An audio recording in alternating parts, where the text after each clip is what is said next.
दोस्तों, स्वागत है आप सभी का एजुकेशन की 86 में। आज हम बात करेंगे 15वें दिन के इतिहास के इस चैप्टर में लोदी वंश और सैयद वंश के बारे में। एक्चुअली हम बात करेंगे आज सिर्फ लोदी वंश के बारे में, और सैयद वंश के बारे में हम पार्ट 2 में कुछ ज़्यादा क्वेश्चन देखेंगे। ठीक है, इसलिए मैंने पार्ट 1 यहाँ पे रखा है कि दोनों वंश को मिला के एक बड़ा चैप्टर बनता है। तो यहाँ पे आपको लोदी वंश के बारे में कुछ क्वेश्चन रहेंगे, और मैं जो क्वेश्चन बताऊंगा इसका आंसर आप लोगों को नीचे कमेंट बॉक्स में करते रहना है। ठीक है, दूसरी चीज मेरे को थोड़ा टाइम का यहाँ पे एक क्लियर कर दूं कि हिस्ट्री की जो क्लास है शाम को आपको 3:30 बजे तक अपडेट कर दी जाएगी आपके अपने चैनल पे। उसके अलावा ज्योग्राफी की जो क्लासेस है, ठीक है, ज्योग्राफी की जो क्लास है वो सुबह के 10 बजे अपडेट हो जाएगी आपके चैनल पे। और जो करेंट अफेयर की क्लास है, ठीक है, वो सुबह 3 बजे अपडेट कर दी जाती है। तो 3 बजे अब तो बहुत कम लोग जगे रहते हैं, फिर भी बहुत सारे स्टूडेंट वहाँ देखते हैं, तो उनके लिए मैं बोल दूँ कि ये वीडियो 5 बजे तक लाइव चलता रहता है, तो आप लोग उस समय भी कभी भी इसका मतलब क्लास देख सकते हैं। ठीक है, तो करेंट अफेयर की क्लास का पीडीएफ और इन दोनों क्लास का पीडीएफ भी मिलेगा कहाँ पे आपको, तो टेलीग्राम पे। टेलीग्राम एक एप्लीकेशन है जो कि आप अपने मोबाइल में डाउनलोड कीजिए और वहां सर्च कीजिएगा एजुकेशन की 86 को, और वहां पे जितने भी क्लास कराए जाते हैं यहाँ पे उसका पीडीएफ वहां पे आपको मिल जाता है। तो दोस्तों पीडीएफ के लिए वहां पे ज्वाइन करें हमें। दूसरी चीज अब आपको मैं बताना चाहूंगा कि अगर आपने चैनल को सब्सक्राइब नहीं किया हो तो कीजिए और बेल आइकन को दबा लीजिएगा ताकि हर वीडियो का नोटिफिकेशन आप तक सबसे पहले जा सके। तो चलिए अब शुरू करते हैं आज का ये क्लास लोदी वंश और सैयद वंश से जो जुड़े हुए क्वेश्चन आंसर हैं। तो पहला क्वेश्चन है कि लोदी वंश किसके द्वारा स्थापित किया गया था। देखो पहले क्वेश्चन में थोड़ा सा टाइम लूंगा और मैं ये क्वेश्चन का जो एक डिस्क्रिप्शन देने वाला हूं, इस डिस्क्रिप्शन के जरिए आप 1 से लेकर 10 तक के आंसर खुद कर सकते हो। ठीक है, तो देखिए लोदी वंश है ना, लोदी वंश जो है ये दिल्ली सल्तनत का आखिरी वंश है। ये एक क्वेश्चन बना यहां से। ठीक है, लोदी वंश जो है ये दिल्ली वंश का आखिरी सल्तनत, दिल्ली सल्तनत का आखिरी वंश है पहला। लोदी वंश किसके द्वारा स्थापित किया गया था, तो ये आंसर नोट कीजिएगा, बहलोल लोदी के द्वारा। ठीक है, आंसर आप भी कमेंट करते रहिएगा हर क्वेश्चन का। 2 क्वेश्चन हुआ यहां से। अब देखो यहां से क्वेश्चन क्या बनेगा, ये क्वेश्चन पूछ सकता है कि लोदी वंश कब से कब तक था। तो ये नोट कीजिएगा 1451 ईस्वी से लेकर 1526 ईस्वी के काल तक ये जो है लोदी वंश का शासन रहा यहाँ पे। दूसरा क्वेश्चन यहां से बन सकता है, देखो ये सारे क्वेश्चन अभी रिपीट होंगे आगे जो मैं बता रहा हूं, है ना, इसलिए मैं आपको थोड़ा सा डिस्क्रिप्शन दे रहा हूं ताकि आप वहां पे आंसर फटाफट करते जाइएगा।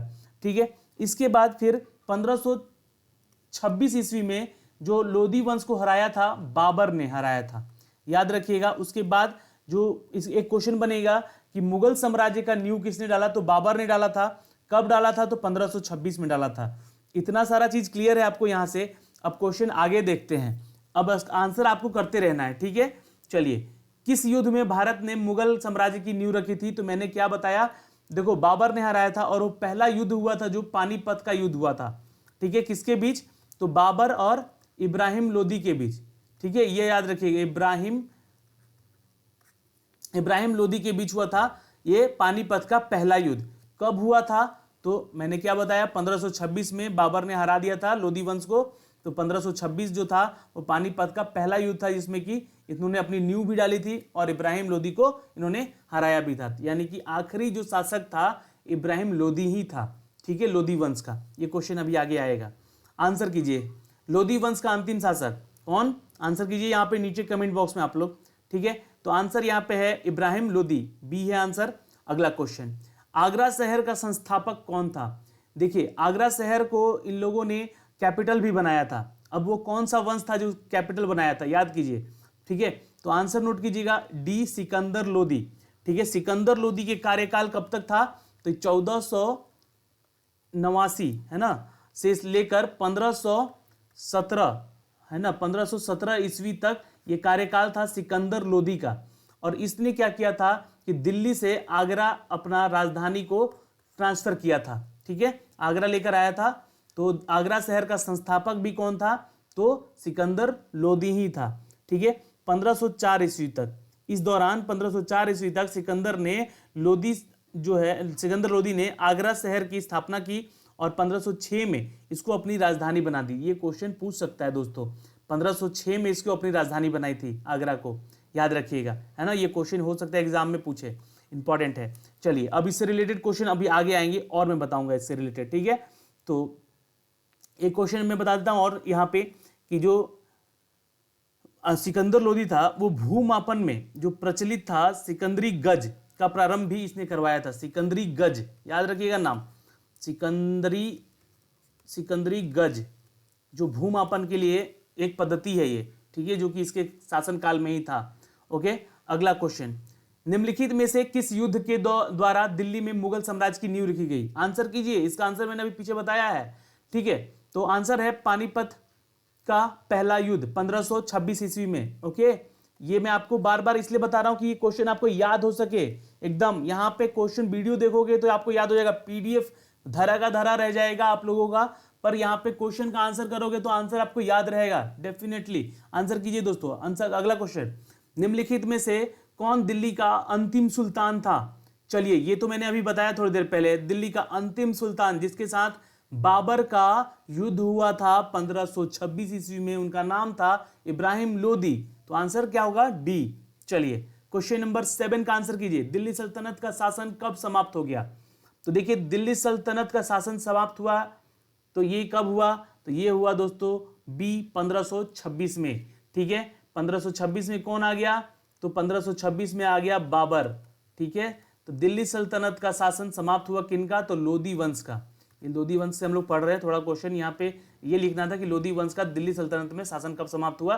तो 1526 में, ठीक है। बाबर ने इन पे अपना आक्रमण किया और जीत लिया, ठीक है, और इन्होंने दिल्ली पे अपना आधिपत्य जमा लिया। क्वेश्चन नंबर 8, पानीपत का पहला युद्ध कब हुआ? देखिए, आंसर है यहाँ पे सी 1526 में बाबर और इब्राहिम लोदी के बीच। ये क्वेश्चन अक्सर पूछा गया है और ये 50 से ज्यादा बार क्वेश्चन पूछा गया है एग्जाम में, तो ये इंपॉर्टेंट क्वेश्चन नहीं, मोस्ट इंपॉर्टेंट क्वेश्चन है, ठीक है। चलिए, 8वां नहीं, अब 9वां क्वेश्चन, 1526 में ईस्वी में पानीपत का युद्ध बाबर और किसके बीच हुआ? बाबर और इब्राहिम लोदी के बीच हुआ है, ठीक है। अगला क्वेश्चन, पानीपत का प्रथम युद्ध किस वर्ष हुआ? तो ये हुआ है 1526 में, ठीक है। ये क्वेश्चन रिपीट हो गया यहाँ पे। अगला क्वेश्चन, बहमनी साम्राज्य की स्थापना किसके द्वारा हुई? whom was the establishment of the Bahmani empire? तो आंसर इसका कीजिएगा आप लोग, ठीक है। तो ये हुई, ये अब यहां से क्वेश्चन कुछ नए आ गए, ठीक है। तो बहमनी साम्राज्य, चलिए आंसर कीजिएगा दोस्तों, बहमनी साम्राज्य की स्थापना किसके द्वारा हुई? अहमद शाह प्रथम, अलाउद्दीन हसन, महमूद स्वान या फिरोज शाह बहमानी? तो आंसर नोट कर लीजिएगा, बहमनी साम्राज्य की स्थापना जो हुई थी दोस्तों, ये हुई थी अलाउद्दीन हसन के द्वारा। इसके बारे में थोड़ा सा आप जान लीजिए क्योंकि ये क्वेश्चन 2001 में आया हुआ है, थोड़ा पुराना क्वेश्चन है। तो बहमनी सल्तनत जो है ये दक्कन का एक इस्लामी राज्य हुआ करता था, ठीक है, इस्लामी राज्य हुआ करता था। इसकी स्थापना जो है 1347, ये देखिए इन लोगों के युद्ध के लोदी वंश के पहले का है ये कार्य, ठीक है। तो 1347 ईस्वी में एक तुर्क अफगान सूबेदार हुआ करता था जिसका नाम क्या था? अलाउद्दीन हसन, ठीक है। और उन्होंने जो बहमन शाह की, बहमन शाह, अलाउद्दीन हसन बहमन शाह इनका नाम था पूरा, ने की थी। इसका वास्तविक नाम जफर खान हुआ करता है। ये क्वेश्चन आया हुआ है एग्जाम में, ठीक है। एसएससी सीजीएल में ये पूछा गया है 2001 के प्रश्न में, ठीक है। तो जफर खान के नाम से जाने जाने वाला वो व्यक्ति तो अलाउद्दीन हसन उनका नाम था, जो कि बहमनी साम्राज्य की स्थापना इन्होंने की थी। अगला क्वेश्चन अब देखते हैं यहां से क्या बनता है। विजयनगर शासकों में सबसे प्रसिद्ध शासक किसे माना जाता है? इसका तो आंसर आप लोगों को करना चाहिए क्योंकि ये बहुत इंपॉर्टेंट क्वेश्चन है और ये क्वेश्चन 2002 एसएससी सीजीएल में पूछा गया है। तो एक इंपॉर्टेंट क्वेश्चन है ये आया हुआ है। आंसर नोट कीजिएगा, ए कृष्णदेव राय, ठीक है। आंसर नोट कर लीजिएगा, कृष्णदेव राय ने तुलु वंश, है ना, तुलु वंश जो है उसकी स्थापना की थी और ये इसने तीसरे शासक थे। कौन? तो कृष्णदेव राय इस वंश के। और कृष्णदेव राय ने विजयनगर में 1509 से लेकर 1529 ईस्वी तक, बहुत ही लंबा कार्यकाल था, 1509 से लेकर 1529 ईस्वी तक लगभग 20 साल का शासन किया। और कृष्णदेव राय ने आंध्र भोज, अभिनव भोज और आंध्र पितामह की उपाधि भी इनको दी गई थी। इसके अलावा बता दें कि बाबर ने अपनी आत्मकथा तुजुके बाबरी, जो कि देखिए ये क्वेश्चन बना हुआ है, तुजुके बाबरी किसकी आत्मकथा है? तो बाबर की है, ठीक है। तो तुजुके बाबरी में कृष्णदेव राय को भारत का सर्वाधिक शक्तिशाली शासक भी बताया था। तो इसलिए मैं ये क्वेश्चन लेकर आया हूं, क्योंकि इसकी उपाधि तो इतनी विख्यात थी इनकी कि इनका बाबर भी कातिल मतलब वो था, मतलब कायल था इनका, और इनका अपने बाबरी जो उनका था तुजुके बाबरी, उसमें इनका वर्णन भी किया गया था कि भारतवर्ष का सबसे मतलब कह सकते हैं सबसे मजबूत है ना, सबसे ताकतवर शासक कृष्णदेव राय हुआ करते थे। क्वेश्चन नंबर 13 देखिए, टाइम ज़्यादा नहीं लग रहा, पर आप लोगों को क्वेश्चन यहाँ पे ये आए हुए हैं प्रश्न, इसलिए थोड़ा सा मैं बताना चाह रहा हूँ। इतिहास का क्वेश्चन है, याद रह सकता है सुनने पे ही क्वेश्चन। तो कृष्णदेव राय में समकालीन कौन थे? कृष्णदेव राय के समकालीन कौन थे? आंसर नोट कीजिएगा दोस्तों यहाँ पे। कृष्णदेव राय के जो समकालीन थे उनका नाम था सी बाबर, क्योंकि बाबरी तुजुके बाबरी में इन्होंने अपना वर्णन किया था इनके बारे में। तो ये उस समय के ही, यानी कि समकालीन उसी समय के ये राजा हुआ करते थे, और उस समय यहाँ पे भारत में बाबर का भी शासन अधिपत्य आ चुका था लगभग 1526 ईस्वी में। ठीक है, तो इसके बारे में बता दें आपको जरा सा, ठीक है, कि विजयनगर के सबसे शक्तिशाली शासकों में एक कृष्णदेव राय बाबर के समकालीन थे, जिनका कार्यकाल 1509 से लेकर 1529 तक था। ठीक है, ये था, और ये 1526 में बाबर यहाँ आ चुका था भारत। ठीक है, और इसलिए इनका वर्णन भी किया गया। और बाबर का अगर पूछ दे आपसे, है ना, तो ये 1526 से 1530 तक का कार्यकाल था बाबर का, याद रखिएगा। उसके बाद हुमायूं बना था इनका उत्तराधिकारी। अगला क्वेश्चन, क्वेश्चन नंबर 14 देखिए कि किस नदी के किनारे विजयनगर शहर बसा हुआ है? उस नदी का नाम बताइए जिस नदी के किनारे विजयनगर शहर बसा हुआ है। आंसर कीजिएगा। आंसर है डी दोस्तों, डी है यहाँ पे, आंसर नोट कीजिएगा, तुंगभद्र। ठीक है, ये है वो शहर, नदी तुंगभद्र नदी हुआ करती थी, वो विजयनगर शहर के किनारे, मतलब कि विजयनगर जो है शहर, उस किनारे पे तुंगभद्र नदी के किनारे बसी हुई थी। ठीक है, तो इसके बारे में ये क्वेश्चन बता दें कि ये 2002 में भी पूछा गया है प्रश्न आपका। और विजयनगर साम्राज्य मध्यकालीन भारत के इतिहास का सबसे शक्तिशाली दक्षिण भारत का साम्राज्य हुआ करता था। और 1336 ईस्वी में, दी हाँ नोट कीजिएगा, हरिहर और बुक्का नामक दो भाइयों ने इसकी नींव रखी थी। कौन? हरिहर और बुक्का, है ना, नोट कर लीजिएगा ये आंसर, ये क्वेश्चन पूछ सकता है दोस्तों। ठीक है, तो इन्होंने इसकी नींव रखी थी, और यह नगर तुंगभद्र नदी के किनारे पे स्थित है। ठीक है, अगला क्वेश्चन देखें, क्वेश्चन नंबर 15, बहमनी साम्राज्य की राजधानी कहाँ थी? तो बहमनी साम्राज्य के बारे में अभी मैंने आपको पहले बताया, तो इसकी राजधानी हुआ करती थी दोस्तों गुलबर्ग। ठीक है, गुलबर्ग जो है बहमनी सल्तनत की, जो कि दक्कन का एक इस्लामी राज्य हुआ करता था, और इसकी स्थापना 1347 में सूबेदार अलाउद्दीन बहमल शाह ने की थी। इसके बारे में मैंने अभी थोड़ी देर पहले बताया आपको, जिसका असली नाम जफर खान हुआ करता था। और बहमनी साम्राज्य की राजधानी गुलबर्ग यानी कि अहसनाबाद, अभी ये भारत में नहीं है। ठीक है, अहसनाबाद शायद ये मुझे कंफर्म नहीं है, अहसनाबाद शायद अभी अफगानिस्तान या फिर पाकिस्तान में है। ठीक है, तो ये उस समय जो है यहाँ की राजधानी हुआ करती थी बहमनी साम्राज्य की। अगला क्वेश्चन देखें, क्वेश्चन नंबर 16 है कि कृष्णदेव राय की मित्रगत संबंध थे तो फ्रेंच, ब्रिटिश, पुर्तगाल या डच से, किन से? तो कृष्णदेव राय के जो संबंध थे वो पुर्तगालियों से कुछ ज़्यादा हुआ करते थे।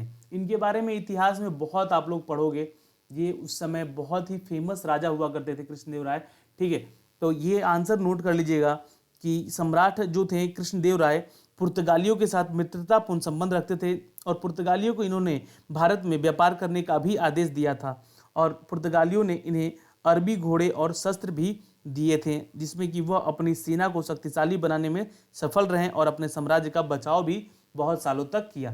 तो 1529 ईस्वी तक इन्होंने अपने साम्राज्य की बहुत ही ज़्यादा देख रेख की, शक्तिशाली बने रहे हैं। ठीक है, पुर्तगाल इनको अपना व्यापार करने के लिए शक्तिशाली घोड़े और शस्त्र वगैरह भी यहाँ पे व्यापार किया करते थे इनके साथ।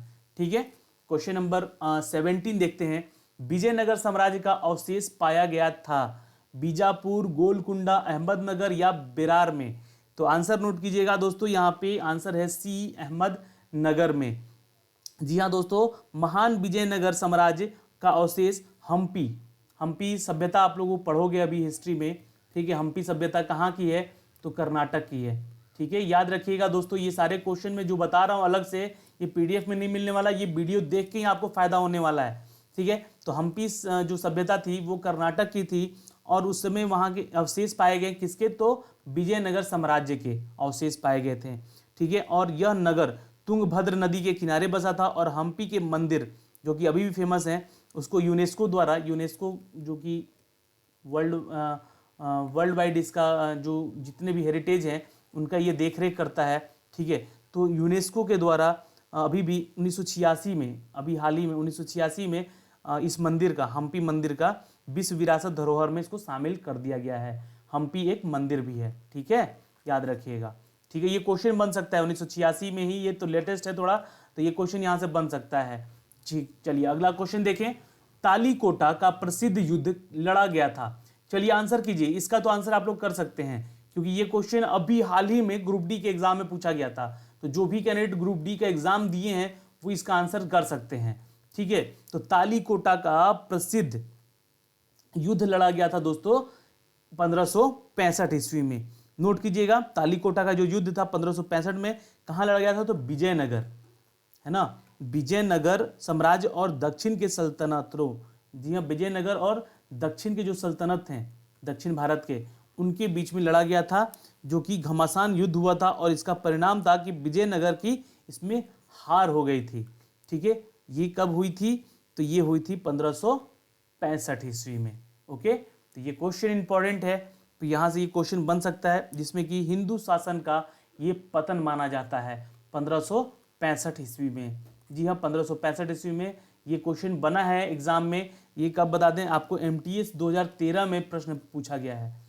ठीक है, कि हिंदू साम्राज्य का पतन जो है कब हुआ था, तो 1565 ईस्वी में। किस युद्ध में, तो विजयनगर और दक्षिण सल्तनत के बीच ये युद्ध हुआ था, जिसमें कि जो तालीकोटा का प्रसिद्ध युद्ध माना जाता है ये।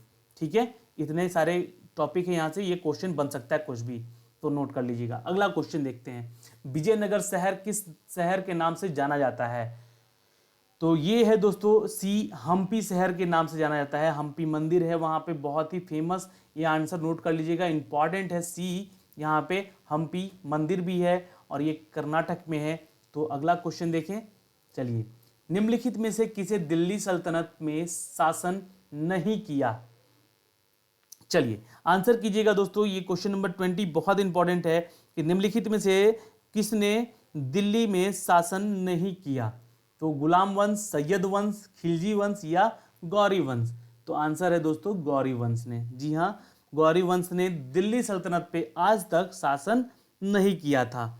ठीक है, तो देखिए यहाँ पे मैं आपको थोड़ा सा एक डेटा देना चाहूँगा, उस डेटा को आप लोग नोट कीजिएगा। देखिए गुलाम वंश जो है, ये गुलाम वंश 1206 ईस्वी से लेकर 1290 ईस्वी तक, है ना, 1290 ईस्वी तक ये रहे दिल्ली सल्तनत में। ठीक, उसके बाद आया खिलजी वंश। खिलजी वंश जो था ये 1290 से लेकर, ये डेटा नोट कर लीजिएगा आप लोग, ठीक है, 1320 ईस्वी तक ये था यहाँ पे दिल्ली सल्तनत में। उसके बाद आया तुगलक वंश, ठीक है, जो कि नाम यहाँ पे नहीं है वो मैं बता देना चाहता हूँ, ये नोट कर लीजिएगा तुगलक वंश के बारे में। तो तुगलक वंश आया 1320 में और इसका शासनकाल था 1414 ईस्वी तक। ठीक है, उसके बाद आया सैयद वंश। तो सैयद वंश का जो शासनकाल था 1414 ईस्वी से लेकर ये कब तक था दोस्तों, तो 1451 ईस्वी तक। ये सारे डेटा नोट कर लीजिएगा दोस्तों, ये इंपॉर्टेंट है, ये क्वेश्चन बन सकता है एग्जाम में आपके। ठीक है ना, ऐसे रिलेटेड क्वेश्चन अभी जो सेकेंड पार्ट आएगा उसमें मैं बताऊंगा बहुत सारी चीजें। ठीक है, उसके बाद आया लोधी वंश। लोधी वंश कब आया, तो लोधी वंश आया 1451 से लेकर 1526 तक। तो ये जो शासन था दोस्तों, ये दिल्ली सल्तनत का शासन था 1206 से लेकर 1526 तक। ठीक है, और 1526 के बाद आ गया मुगल, जो कि हमारे देश पर सबसे ज्यादा शासन करने वाला साम्राज्य बना। उसके बाद अंग्रेज आए और अंग्रेज के बाद अब हमारे देश के नेता हैं जो कि हम पे शासन कर रहे हैं। ठीक है, इनडायरेक्टली। चलिए, तो ये एक सारा क्वेश्चन सिनारियो था दोस्तों आप सभी के लिए, और आप जितने भी हमारे दोस्त यहाँ पे क्यूज अटेंड कर रहे थे उन सभी को बोल दे कि क्यूज अटेंड तो किया, ठीक है, इसको शेयर कीजिएगा अपने भाई बहनों में जो भी एग्जाम दे रहे हैं, या फिर अपने दोस्तों के, फ्रेंड्स के जितने भी ग्रुप हैं उन सब में इसका पीडीएफ जैसे ही वीडियो अपलोड होगा ये आप लोग देख सकेंगे। उसके बाद आपका पीडीएफ जो है वो टेलीग्राम पे शेयर कर देते हैं, तो वहां से आप लोग पीडीएफ भी डाउनलोड कर लीजिएगा। चलिए आज के लिए इतना ही, हमारे साथ बने रहें उसका बहुत बहुत धन्यवाद। मिलते हैं अगले वीडियो में जो कि आपके नोटिफिकेशन, जॉब नोटिफिकेशन से रिलेटेड होगा। तो बाय बाय, टेक केयर।